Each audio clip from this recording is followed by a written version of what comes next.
Right now, your vote matters as much as making a song request to the band on the deck of the Titanic. You get to feel involved, you get to pretend everything's normal, but the ship is still sinking exactly as planned. And the life rafts? Those seats were reserved by the moneyed elite long before the iceberg ever appeared. It sounds like cynical conspiracy talk until you look at the cold, hard data. Researchers tracked nearly 1,800 major policy battles in Washington and discovered that the opinions of average Americans have statistically zero independent influence on what actually happens. The system isn't broken. It's working precisely as designed by the people who own the lifeboats.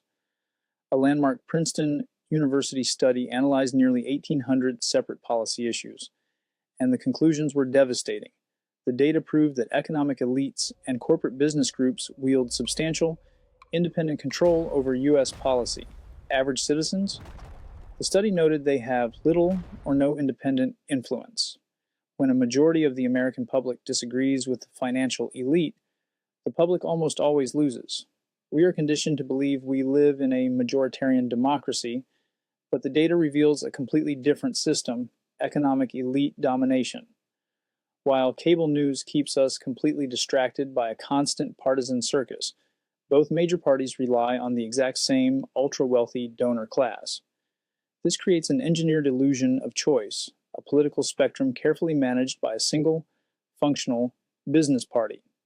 Any policies that threaten the financial status quo are deemed politically impossible before a public debate even begins. So how did the system become so mathematically rigged? The acceleration point happened with a single Supreme Court ruling, Citizens United versus Federal Election Commission. In this decision, the court didn't just give corporations First Amendment free speech rights. They did something much more dangerous. They fundamentally redefined the legal concept of corruption. By overturning decades of precedent, the court rejected the idea that massive aggregations of corporate wealth distort the political process. Instead, they narrowed the definition of corruption strictly to explicit cash-in-hand bribery.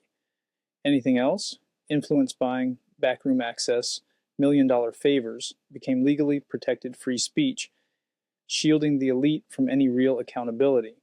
The numbers since that ruling are staggering. Corporate and billionaire spending in elections has multiplied by a factor of 163. In a single election cycle, billionaires and their families can easily dump over $2.6 billion into the system, single-handedly accounting for nearly 20% of all federal election spending. Worse, it supercharged the crisis of dark money, funds funneled through front groups and nonprofits that never have to disclose their actual donors. Dark money expenditures surged from less than $5 million to well over $1 billion. We now have complete shell companies, like one legally named Building Our Future Today, LLC, making $2.5 million campaign contributions just months after being created, with zero record of any actual business operations. Today, billionaire-backed super PACs don't just run attack ads. They have effectively replaced traditional political campaigns, taking over core functions like door-to-door canvassing and get-out-the-vote efforts. These groups operate as deep shadow parties, allowing a handful of megadonors to heavily choreograph our elections while keeping the public entirely in the dark. If you want to see exactly what happens when a politician defies this donor class, look no further than the Republican primary in Kentucky's 4th Congressional District. Representative Thomas Massie was a 7-term incumbent known for a strict non-interventionist foreign policy. He bucked the establishment by voting against unconditional foreign military aid, opposing military action in Iran, and aggressively pushing the Department of Justice to release the unredacted files of convicted sex offender Jeffrey Epstein. Because he refused to fall in line, his race became the most expensive U.S. House primary in history, costing up to $35 million. Pro-Israel political action committees and aligned billionaire networks funneled over $15.5 million directly into the race to back his challenger.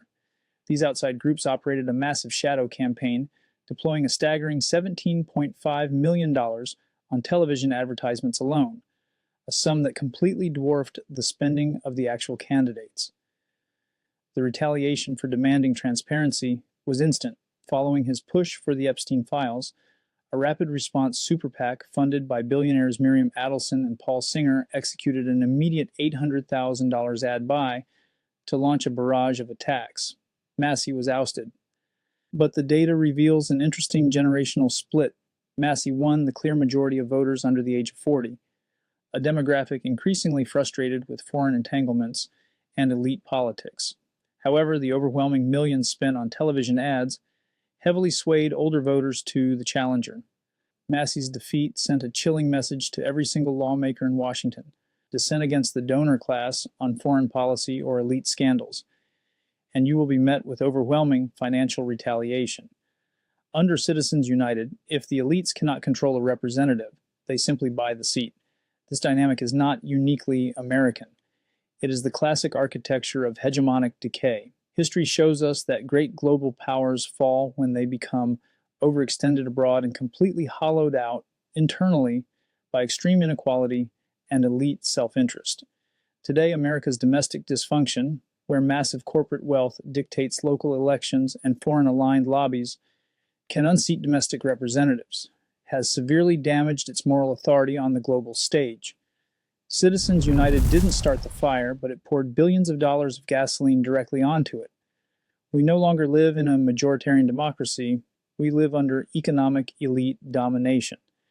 And history warns us, when a republic's institutions exist only to serve the wealthy, the empire putrefies from the inside out. In the end, Citizens United didn't just re-engineer campaign finance, it resurrected the very crisis that birthed this nation: taxation without representation.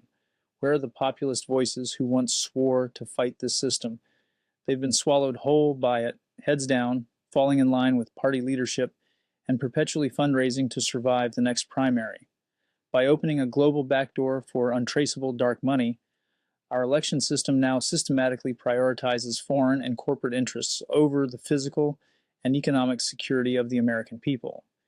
This isn't just a political disagreement. It is a fundamental betrayal of representative democracy and a warning that a republic governed by dark money cannot endure. But the donor class doesn't just use raw money to control politicians. They use an entirely different hidden psychological playbook to keep you divided so you never look closely at the math.